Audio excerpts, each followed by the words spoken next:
here. Summer con season is coming up really quick, and that means it is time to start prepping all of our outfits and cosplays. My husband and I are going to San Diego Comic-Con again. Unfortunately, we were only able to get tickets for Thursday and Sunday. Yeah, I know. But we were able to get tickets for the Hellfire Gala on Saturday night. If you don't know, this is a big event that they have in the comics where pretty much all of the supervillains go and they have a glorious party and everyone dresses to impress while they do their manipulations and maneuvers to try to, increase their position within their hierarchy and whatever schemes they're scheming at the time. So that's going to be a lot of fun.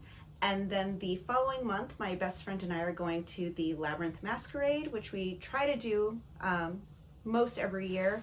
And this is the masquerade ball that is themed off of the masquerade that Jareth throws in the movie Labyrinth, in that gorgeous scene, and with Sarah in the big white gown, that whole situation. I wanted to make a quick little video of my summer sewing plans, partially to keep myself on track, and partially in case I go dark for a while and I randomly pop up with a video of I made a cape or I made a hairpiece or something random. You might have a little bit of context for just what the heck I'm doing over here. You may have seen my recent video about the outfit that I made for Villains Day this year. What I didn't really talk about was that the very next month was going to be Adventureland Day, and I kind of wanted to make a tiki dress. And so I had this kind of idea running around in my mind of if I made a dress for me, maybe I should make my husband something with a coordinated print so we could both be dressed for Adventureland Day. And as I was going, I came across this picture of Wilson Fisk in Hawkeye. And isn't this just the most fun, Hawaiian print? I love it. When I showed my husband this picture, he really loved that idea. In fact, he loved it so much that he asked that I make the shirt early so that he could wear it to Villains Day, which we ended up doing. It worked out really well. He found a white suit on Amazon, a nice linen suit, so it really worked well for our Southern California weather. And then we did wear it again for Tiki Land Day when I had finished my tiki dress. So we're like, okay, easy, we can wear that for Comic-Con. But obviously, at Comic-Con, you want to make sure that the details are really correct, just because, there are some really, really good cosplayers there. So that's when my husband noticed this problem. Can you see? Yes. Wilson Fisk, that psychopath, is wearing a long sleeve Hawaiian shirt. Long sleeves. Do you see this? And I gotta go and check again because I'm sure that if you watched the Daredevil series on Netflix at all, he had a weird thing about his dad's cufflinks. I bet that freaking Hawaiian shirt even has French cuffs. I'm disgusted. Disgusted.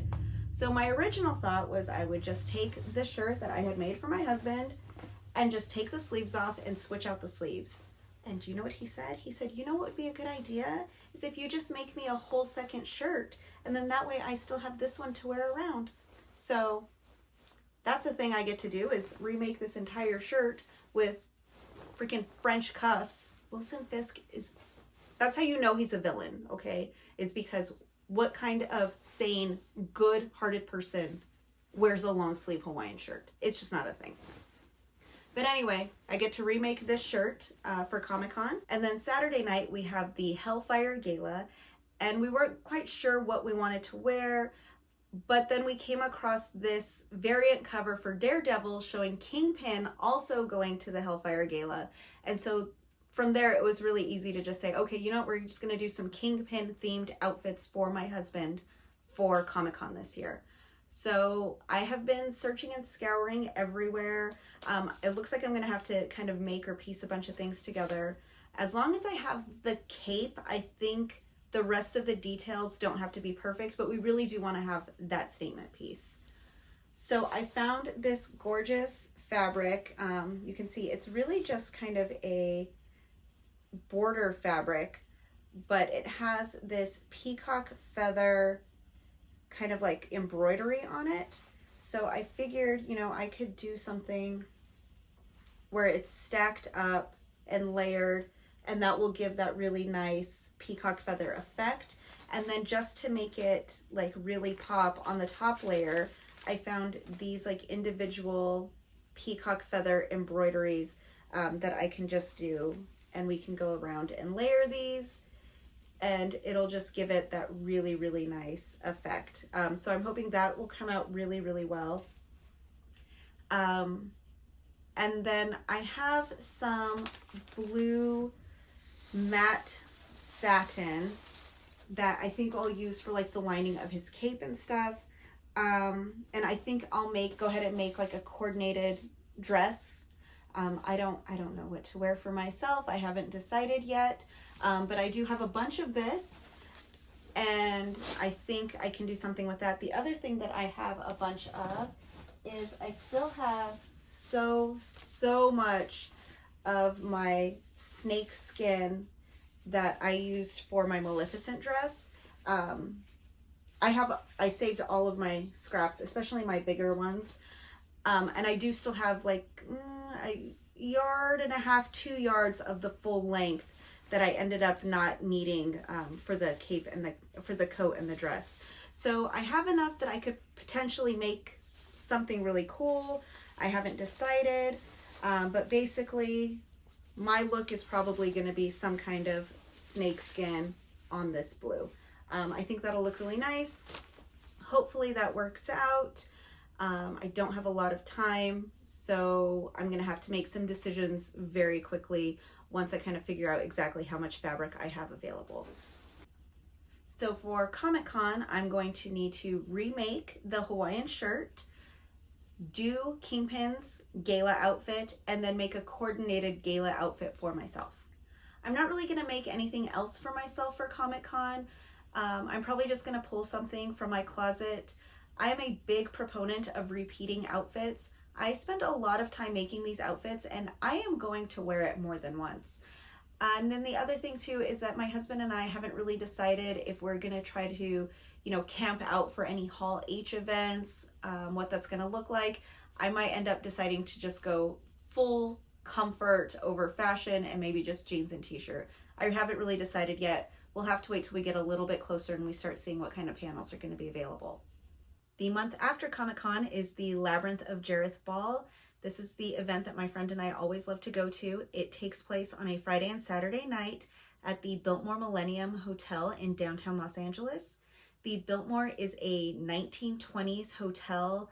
It's very Art Deco. It still has a lot of the original architectural features. It is a gorgeous venue for this event. So I really need to have 2 outfits for Friday and Saturday. We only have tickets to the Saturday night events, but it is still a hotel. You can still walk around and be in the lobby, and you will be mixing and mingling with a bunch of people who are going for both nights or even just Friday. So you do want to be kind of dressed nicely so that you blend. You don't want to be the one sticking out like a sore thumb.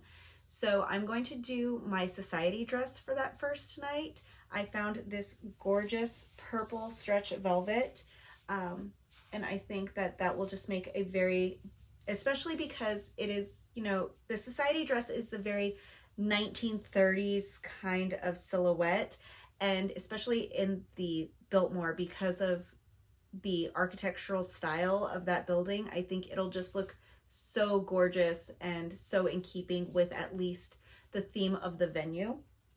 So I think that will be really nice. And plus this stretch velvet is super, super comfy. It'll basically be like wearing a hoodie, but the most glamorous hoodie you've ever seen in your life. And then the next night, I had been going kind of back and forth with what to do.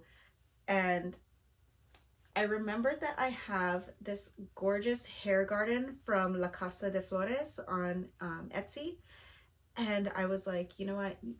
If you know me at all, I am a huge sucker for spider webs and roses. And I had always been like trying to figure out what's the best way to wear this. And I was playing with it, and I kind of put it back here, and I was like, oh my gosh, this would be like a gorgeous piñata. So for those of you who aren't aware, those are the like the big Spanish combs, and then I can take some lace over it and wear it like mantilla style. So I think I'm going to do something with that Obviously this is just a scrap lace. I will have a big gorgeous one. This is the leftover from when I did my blouse with the spider web cut out. So I think that's what I'm gonna do. So I got some red matte velvet. And I think this will be my gown. I haven't exactly decided what my gown will be, but then with some spiderweb detailing, how gorgeous is this gonna be? And then something in my hair. So I haven't quite decided what this is gonna look like yet, but this is gonna be the vibe of it. I do have a little bit of time to figure out details, and I might cheat and just make my bodice, or at least part of the dress for the Hellfire Gala, the exact same pattern as for the Masquerade Ball, because then I just have to do kind of one outfit, one set of pattern adjustments, one set of measurements, etc. So I think that'll be really fun. The other thing is, obviously my friend is going, so I can't leave her hanging. And we went and we found some coordinating fabric for her that's the same but a little bit different. And so that way we can obviously be kind of like, not a match set, but definitely a coordinated set. And she's going to do kind of her own thing in her own style. But if you saw us together, we would obviously be kind of a group. Obviously a masquerade ball implies some kind of a mask or a disguise. Last year I did a really pretty eye covering with the excess accent fabric that I had used for my dress, and it worked out really well. But this year, because I was kind of going for like this more Spanish theme, and I thought to kind of like bring my heritage into it a little bit more, it would be fun to do something kind of with a sugar skull. And I was like, oh, do I want to do a sugar skull makeup or just a mask? Like, how do I want to do this? I ultimately decided to go ahead and do a mask, and I found these paper mache masks on Amazon. They're a little bit big on my face, but it's okay because they are just paper. It is kind of a thick, sturdy paper, but that means that you could cut it with scissors. You can change the shape of the eye holes, whatever you gotta do. But the other nice thing is that because it is just paper, you can paint on it, you can glue on it, you can, so you can Mod Podge on it. So I can mix and match and do whatever I want, but maybe I want to paint it and then do some spider web something on there. How cute would that be? So I'm still going to play with that. So if you see me later playing with masks, that's what we're doing. We need to make 2 of them. And the other thing was that I didn't want a mask that was kind of tied to my face the whole night. Because maybe we did get tickets for the tea. They have a tea at the ball. How amazing is that? So of course, I'm going. And you cannot drink tea with a mask on your face. So it needed to be something that I could take on and off. If you have seen Labyrinth, you may remember that Jareth's mask for the masquerade scene is a mask and it's held up with like a creepy little skeleton hand. I couldn't find creepy little skeleton hands, but I did find these skeleton hand salad tongs. How amazing is that? So I have a couple of sets, so we can each kind of make one. And once we get it figured out, it'll be this kind of thing. How cute will that be? So I'm excited. So I have quite a few things that I need to complete for the Labyrinth Masquerade. That's going to be for Friday night, my society dress and any accessories that I need for that. Then on Saturday night, I need to finish my dress, my friend's dress, and our masks. I am going to be very busy for the next couple of weeks. I hope to be posting progress videos regularly so that everyone can kind of follow along and see how things are going. And I cannot wait to show everyone how these all turn out. And thank you so much for following along.